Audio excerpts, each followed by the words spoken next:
Also today, we got news of the firing of Scott D'Amore by TNA Wrestling.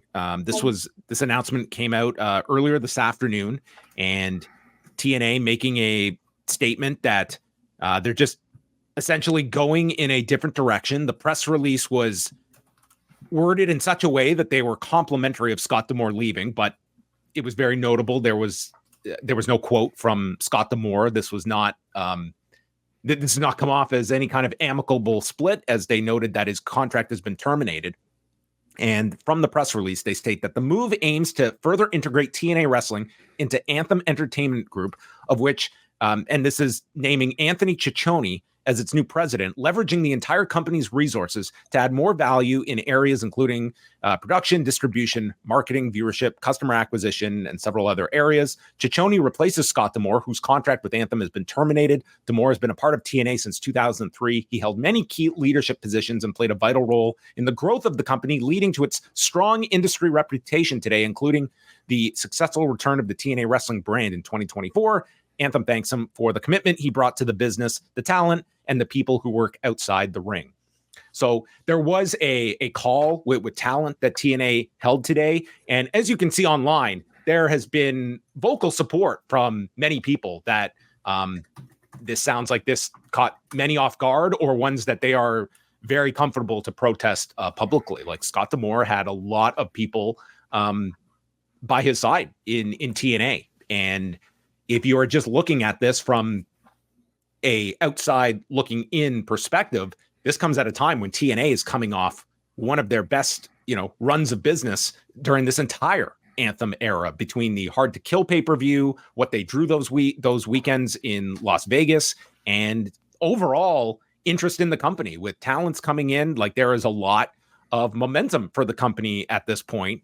And I think that there are a lot of questions that I think would give people pause of wanting to know all of the facts behind this before one rushes to judgment. I mean, you're not just terminating a contract out of nowhere. Like, obviously there's more to this story. And I think until you know what there is, you can't really give a full kind of 360-degree view of whether this was the right move or not by Anthem. Well, not to mention, just as a part of this entire rebranding, D'Amore really was the face of the promotion, at least from a creative and sort of like upper and on air. Like, he had turned into the Paul Heyman on screen, like giving the big rallying speeches. I mean, he's out there after Josh Alexander and Will Ospreay, and he's just giving like this heartfelt, like he was becoming like the figure, like the most public, I would say, like face of the company. And I would also suggest the man with the most credibility for that role because of his tenure with this company. I mean, maybe outside of like a Chris Sabin or somebody like that, but for somebody who has existed since the early days of this company, who's still a part of it and has earned, I would say, I think the sort of applause, like deserved applause for like carrying this company through some very dark times into, I would say, a pretty respectable, position that it is today. He took over a brand that was dead, like just barely with a pulse when in 2017. So I have to imagine Anthem would expect some negativity towards something like this. And it has to make you ask the question of why this move was done so suddenly. What other factors might be involved, and we don't want to speculate live on air, but it's the type of like suddenness that makes you ask these questions. You would have to take pause. Just the idea, like there's more to the story, and I think that they will be asked of this. We have reached out for any kind of statement from Scott D'Amore. We will see if he states anything publicly. But yeah, it's a major shift, and we will see as well the talent that responds to this. Like, there were a lot of people, like they were very much like he was obviously a leader that inspired a lot in his locker room. And there were many people willing to, go to bat for him. I mean, just the fact that they're tweeting publicly, I think that tells you volumes when we talk about, it's very rare that you see that kind of that kind of response when you're talking about talent that are going to be working under the regime that made this decision. Now, creatively, what sort of changes, or who do you expect to take over the mantle? Well, some of the key creative people now are like Tommy Dreamer, Gail Kim, RD Evans is there in the mix as well. Like I would imagine like those are going to be some of your key creative people. Lance Storm is there in like agenting, producing capacity. Anthony Delirious, Ciccione, I believe.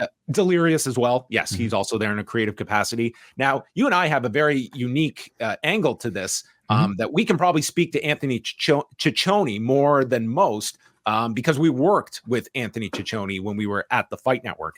I have no idea what Anthony Ciccione's involvement in pro wrestling has been over the past 6 years. He might be a total super fan now.